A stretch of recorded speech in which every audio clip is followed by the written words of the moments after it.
Hello again. As you can see, I'm having loads of fun stripping down the diesel injector from the TEF20 tractor. This video is just to show you the basics of the fuel injector. It's not a full strip down, it's just designed for someone who knows nothing about them, just to have a little bit of an insight into what we've got. Because at first impressions they do look quite complicated, but they're not actually as bad as they make out. These injectors were put on diesel engines to fire the diesel into the pistons.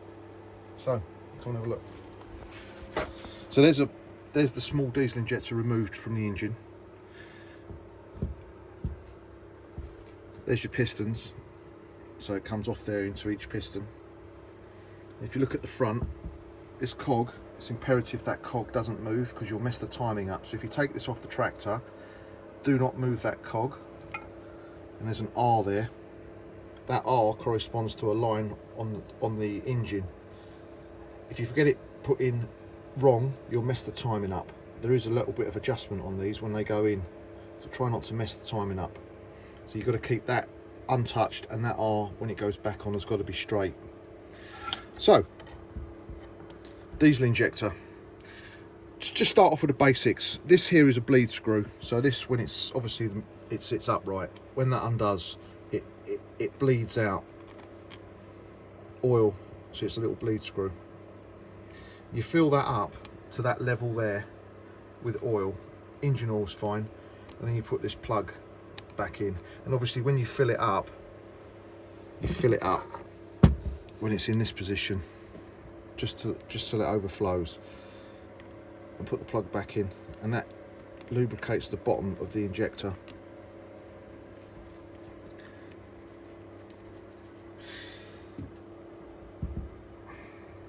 Now, the way the injector should work properly is if you push this button here, it's a cold start, it should stay in, and when you activate the stop, if you watch the front here, it pops out, so it goes in, and it shows you that it's working correctly. That's a bleed screw there to get the air out of the injector, and there's another bleed screw and another bleed screw. You should know what they are.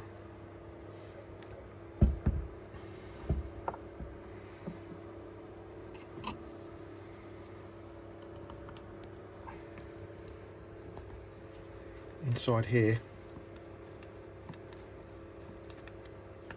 this is a little access panel. The screw's a bit chewed up.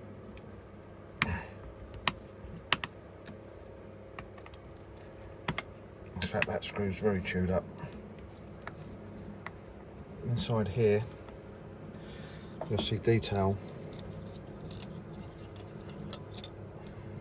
A little cork gasket. So as we push this button, see the way they move? If they don't move, you know yours is seized. And when you apply the brake,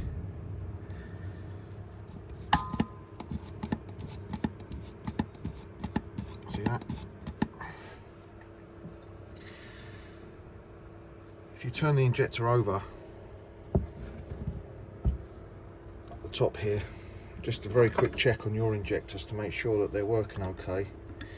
If you undo these, it might take a tiny little bit of heat to get them undone, but they should undo.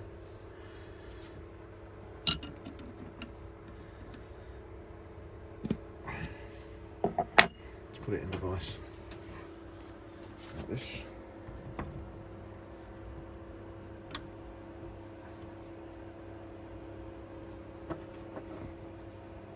You undo one of these. Now these are all the same. So when you undo this, what you're looking for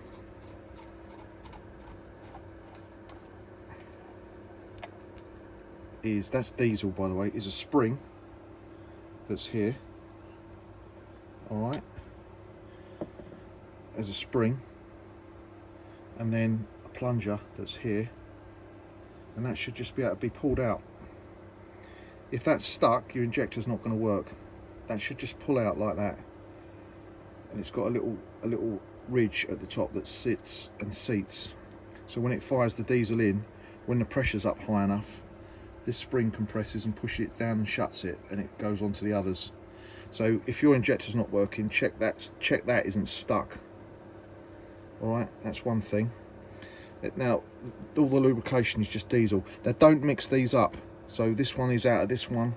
Don't mix the components up, make sure you get them in the same hole, and that just goes on there like that, and make sure that it's seated properly. So that's the top, that's a little bit of detail on the top. So we just do that up finger tight, and literally, because this is aluminium, remember, you don't need to crank it to 1 inch of its life. Just crank it just so it bites. That's fine. That's a breather. That's the fuel, the main fuel in. You can bleed these by turning that, and obviously the air will come out, and as soon as the fuel comes out, you shut it. This is another bleeder here. Works the same way. So when you prime your pump from the push pump on the tractor, start undoing these first and letting the air out, and then start on this one. This one's higher up. This is your throttle here. Now I had to strip this down, and these screws were stuck solid, so what I did was I welded a nut on the end of both of these, which enabled me just get a pair of pliers. That enabled me to get hold of these and undo the screws, because they were literally rammed solid home. They weren't coming off. I couldn't use a blowtorch, so you can't heat this up because it's aluminium, it would have melted. So I spot welded very carefully a nut, and I managed to get both of them undone, because this was solidly seized. This has got to be free moving. So there's one after I'd fixed it. But obviously I've had this apart, that's why it's so simple, but you'll have to work. But if you can't get the screws out, spot weld a nut right on top, and then you can undo it. And this gives you the detail of the plunger inside. Okay, and that's all got to be free, and that pushes on here, and that is pushing on a central diaphragm. Now that will come out of there. Now this one was all gutted, as in it was full of rust, but I managed to clean it up and get it free. So there's the internal. Then you've got a spring here that comes out as well, and then there's a plunger. Now the plunger's in there. See if I can get it out. I should be able to get it. Hold on a sec. A little pair of pliers.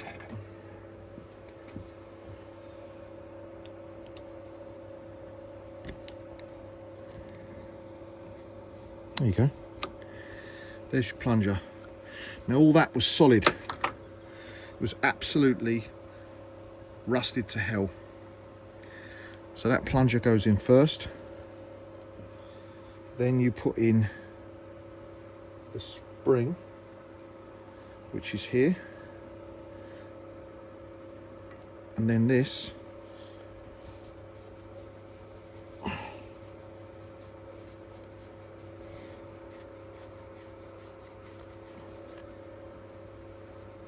goes on there like that.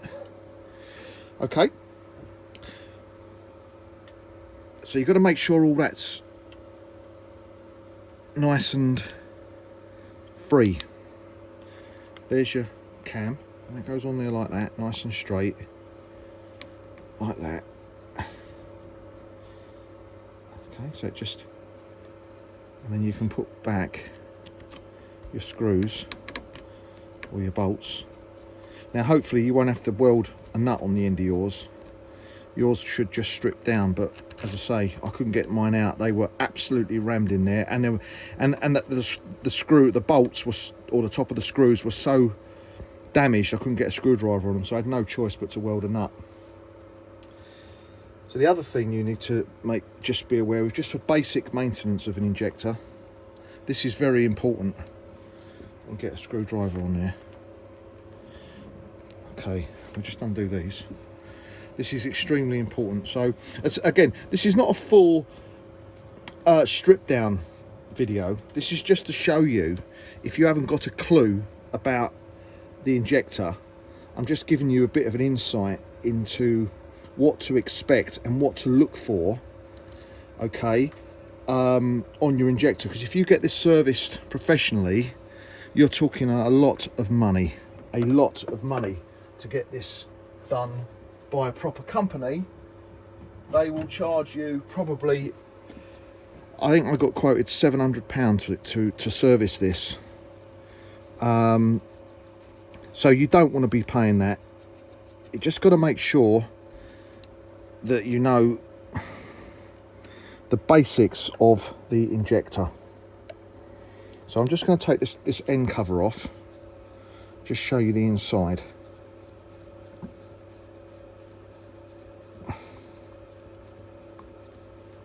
Right, so inside here there's a massive spring.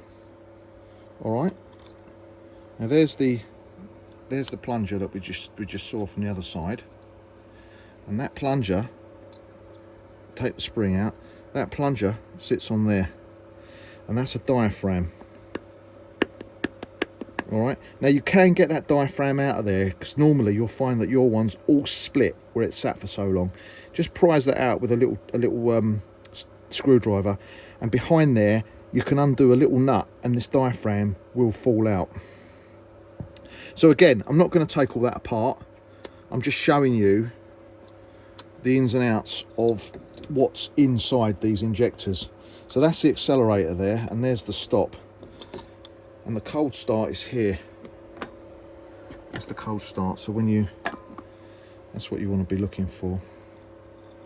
So I'll just take that out and I'll put that back in off camera. So if you look inside here, just demonstrate this once more. Don't start fiddling with this. If it ain't broke, don't fix it. But you can push. See the way that moves? Now it's not going to spring back now because, there you go, because I've taken the spring off of it. The other thing you need to bear in mind with these injectors, I'll just show you this, is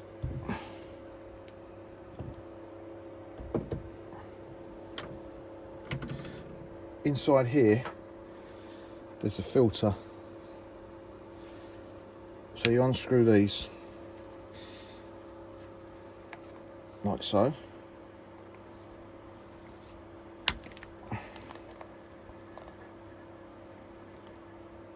And inside there are two little filters, cork gasket, two little filters, two little circlips holding that on with a filter here, and the fuel comes in here through these filters and then into the injector. So you can buy these filters, and obviously to take a circlip off, you should know how to do that. If you have got a basic knowledge, you put that in there like that and you just squeeze it and it'll lift off. Look, there you go, that's the circlip removed, and then the filter will come out. I'm not going to pull it all out because I've literally just put it all in. Now you might find on your one it's full of horrible stuff. In fact, I'll put that on off camera because I want to take my time, get it right, get it clean. So that's a breather, as I said. That's your stop. You can unscrew that. If you want to service the stop, you can get a spanner on that. If you can find a spanner that fits. Is it that one? No, it's not. Well, cut a long story short, if you can get that off, there we go. Right, so it just gently undoes.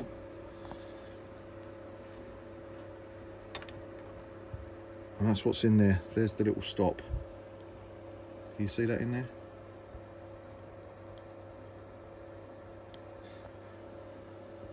And that was all rusty and stuck, and that you want to get all that freed up. So that's that. There's a little washer on there. So again, when this is on the tractor, I'll just do that up in a sec, you fill up, you take off this bit here, and you fill it up with engine oil through here till it overflows here, so it's only got that deep. Then stick the bung back in, and that will lubricate the cam. This is the cam here. You don't want to turn that when it's off the tractor, otherwise you mess all the timing up, unless you're going to do a full rebuild, which I haven't. I've just covered the basics. So this video was just to show you the basics of a fuel injector. Again, I haven't, oh, there's the stop. You want to make sure that all moves. Haven't gone too deeply into it, just showed you the basics of the fuel injector and what's inside it. There's nothing to be afraid of. Just take your time, and again, do not move that, and make sure you take note of where that R was when you put it back on, so you get it on the tractor in exactly the same position. If you've made it this far, fantastic. You've obviously got an injector. I hope I haven't baffled you. I've tried to keep it simple. There is another couple of videos on YouTube that show stripping these down fully. Again, I haven't done it with this one. This one looks quite serviceable, and I'm hoping it's going to run. The secret of a diesel engine is when you start your diesel engine, it's not the fact of starting it. You need to know how to stop it, because these can run away, diesel engines. If they run away, it gets pretty bad. So make sure you know how to stop a diesel engine before you start it, because they will run away. Just Google runaway diesel engines, you'll see what I mean. So that's it. Thanks for watching, and I'll try and update you at some point with another video. Happy Easter.